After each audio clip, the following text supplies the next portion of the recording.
കഴിഞ്ഞാലുടെ നമ്മളേവരും പ്രതീക്ഷയോടെ കാത്തിരിക്കുന്ന നസ്റുൽ ഇസ്ലാം മദ്രസ കൗൺസിൽ അവതരിപ്പിക്കുന്ന അതിമനോഹരമായ ദൃശ്യവിരുന്ന് ഏവരെയും സഹർഷം സ്വാഗതം ചെയ്യുന്നു. വേദിയിൽ സീനിയർ മധുരഗാന മത്സരം തുടരുന്നു.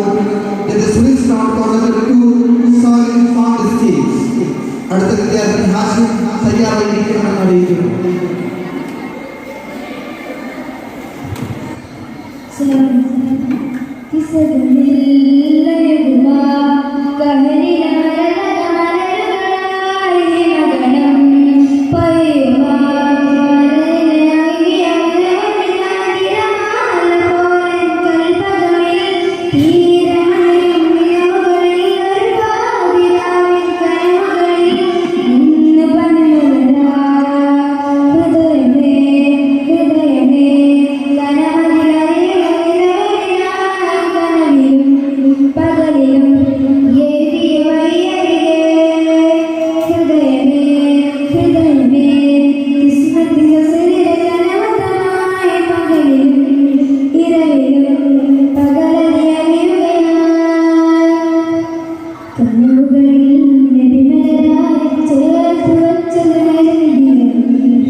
സീനിയർ വിഭാഗം മത്സരം വേദിയിൽ പുരോഗമിക്കുന്നു.